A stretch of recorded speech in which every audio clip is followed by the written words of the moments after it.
سرگرم انقلابی رہنما مجاہد غازی شہید آیت اللہ سید علی حسینی خامنائی شیر کی طرح جیے اور علی کے شیروں کی طرح شہادت کے مرتبے پر فائز ہوئے۔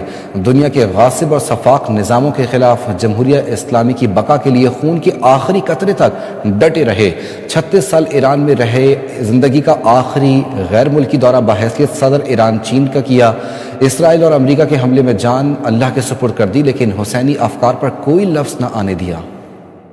عزت سے زندہ رہنا ہے تو اسوہ حسینی پر کاربند رہنا ہوگا۔ ہم امام حسین کی طرح وقت کے یزید کے سامنے ڈٹے رہیں گے۔ ہم امریکہ کے یزیدی حکمرانوں کی بایعت کبھی نہیں کریں گے۔ یہ الفاظ تھے اس مرد مجاہد کے جو اکیلا تھا لیکن ڈٹ کر باطل قوتوں کے سامنے کھڑا رہا۔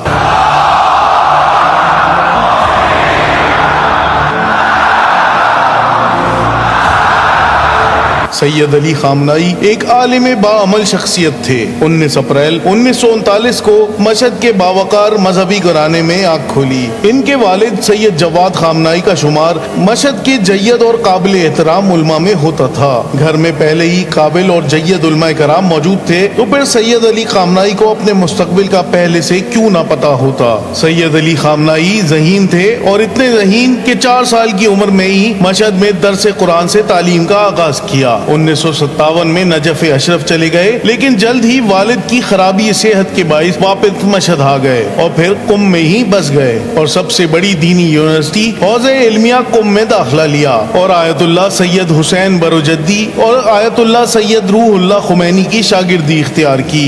وہ عام طالب علم نہیں تھے، ان کے دل میں انسانیت کا درد تھا، ظلم و جبر کے خلاف ڈٹے رہنے کا جذبہ تھا، اور یہی وجہ تھی کہ وہ ایران میں رضا شاہ کی ظالمانہ حکومت کے خلاف ایرانی انقلاب کے بانی سید روح اللہ خمینی کے دستے راز بن گئے تھے۔ شاہ ایران کے دور میں متعدد بار انہیں پابند سلاسل کیا گیا، لیکن وہ جد و جہد سے باز نہیں آئے۔ 1979 میں ایران میں انقلاب کے بعد آیت اللہ علی خامنائی اہم عہدوں پر فائز رہے، جن میں پارلیمنٹ کے دفاعی کمیشن کے نمائندے، اسلامی انقلابی گارڈز کے نگراں اور قومی دفاع کے نائب وزیر کے اہم عہدے شامل ہیں۔ آیت اللہ سید روح اللہ خمینی نے آیت اللہ حسین منتظری کے استعفے کے بعد آیت اللہ خامنائی کو تہران میں امام جمعہ نامزد کیا۔ 27 جون 1981 کو آیت اللہ خامنائی پر انقلاب مخالف تنظیم مجاہدین خلق نے قاتلانہ حملہ کیا۔ ایک ٹیپ ریکارڈر میں چھپایا گیا بم ان کے قریب پھٹ گیا، جس سے ان کا دایاں بازو زخمی ہو گیا، تاہم وہ بال بال بچ گئے۔ مرحوم آیت اللہ کاشانی یہ فرد مکتبی بود۔